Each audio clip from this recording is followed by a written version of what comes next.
Salam sejahtera Malaysia, denyut nadi suara rakyat bergema di channel ini. Jangan lupa tekan butang subscribe, like dan share. Malaysia kita punya, cintai Malaysiaku, kita jaga kita.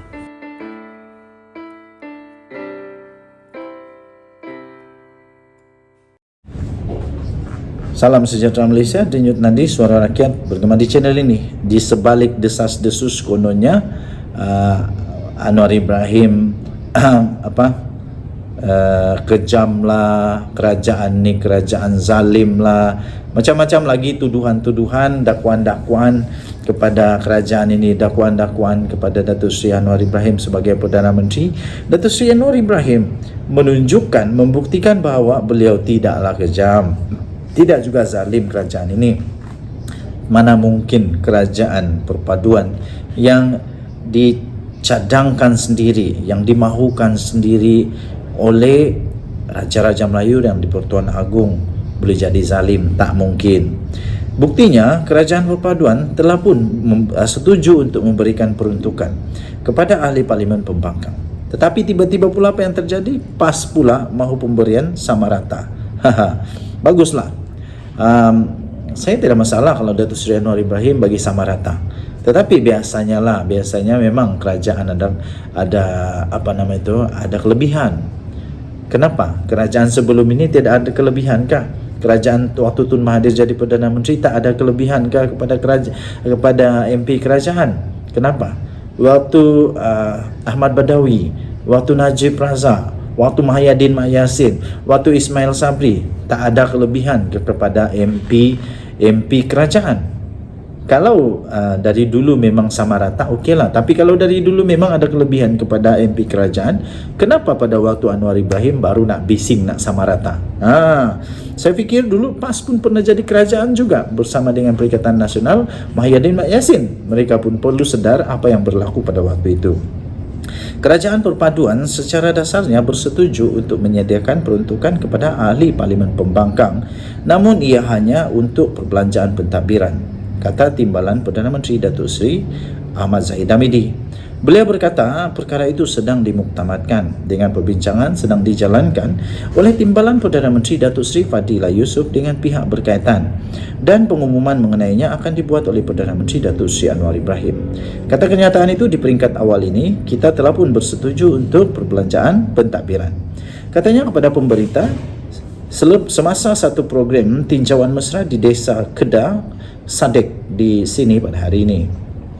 Beliau yang juga adalah Menteri Kemajuan Desa dan Wilayah berkata demikian selepas ditanya mengenai sama ada kerajaan bersedia untuk memberikan peruntukan kepada ahli Parlimen Pembangkang.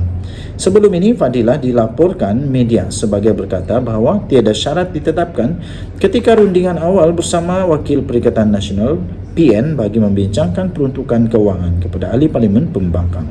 Sementara itu Ahmad Zahid Hamidi juga yang juga pengerusi Barisan Nasional BN berkata proses pembagian kerusi antara BN dan Pakatan Harapan PH untuk pilihan raya negeri di Kedah hampir selesai. Katanya, kita hampir memuktamadkan pembahagian kerusi itu untuk negeri Kedah ke lain-lain negeri. 5 negeri lagi yang akan terlibat dalam PRN. Apabila saya berada di negeri berkenaan untuk umumkan tentang pembahagian kerusi, katanya.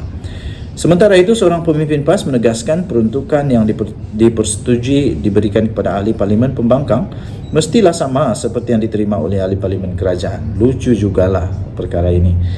Timbalan Presiden PAS iaitu Tuan Ibrahim Tuan Man berkata, sekiranya kerajaan hanya bersetuju memberikan peruntukan pentadbiran saja, ini telah mengukiri janji kerajaan untuk bersikap adil. Saya tanya lagi, dulu macam mana? Kerajaan sebelum ini adilkah seperti yang kamu mau? Katanya, kami menggesa agar jumlah yang diberi mesti sama dengan ahli Parlimen Kerajaan, sebagaimana yang dijanjikan sebelum ini. Ini bukan janji kami, tetapi ia ikrar kerajaan. Sebelum ini bagi menyatakan dasar adil yang diperjuangkan katanya pada FMT. Ahli Parlimen Kubang Krian itu berkata sekiranya peruntukan pentadbiran saja sudah tentu tidak menepati asas bagi membantu wakil rakyat. Salam sejahtera Malaysia. Akhirnya ada yang berani membangkang menolak permohonan pengampunan Datuk Seri Najib Tun Razak. Akhirnya ada yang cukup berani untuk tampil dan mengatakan bahawa supaya Agong dan Lembaga Pengampunan untuk menolak kepada permohonan, kepada rayuan Datuk Seri Najib Tun Razak untuk diampuni penuh dan dibebaskan daripada penjara.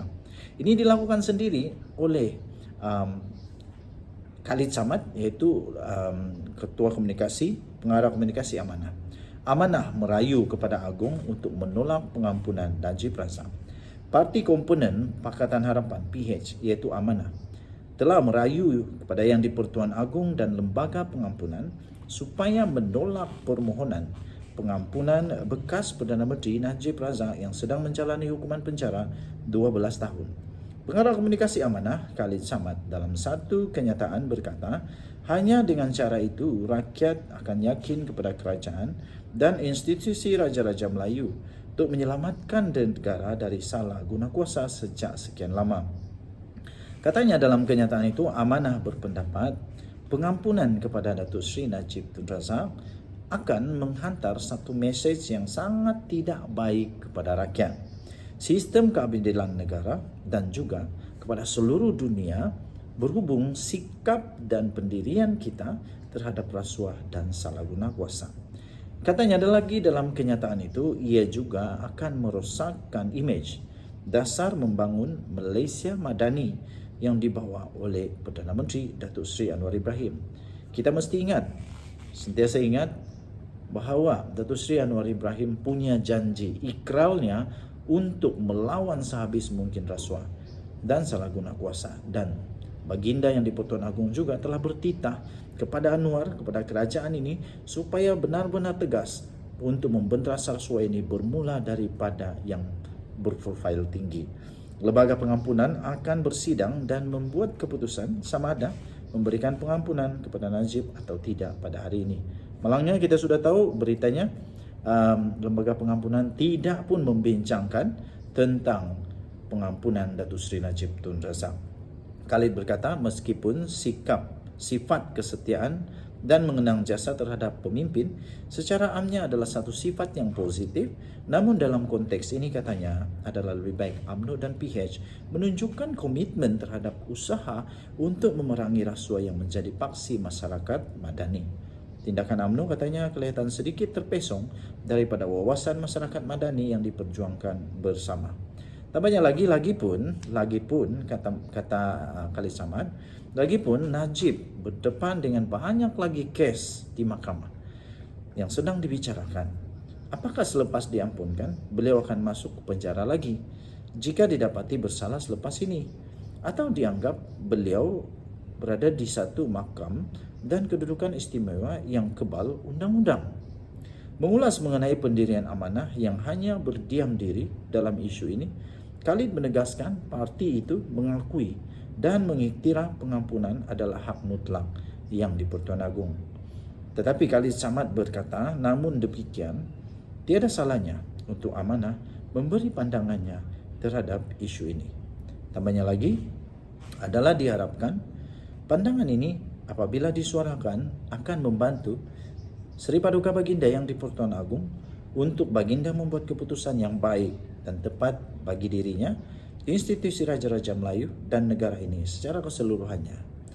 Dipetik daripada malaysianow.com, diterbitkan di sabudin.com.net. Dan Yun Nadi, suara rakyat bergema di channel ini.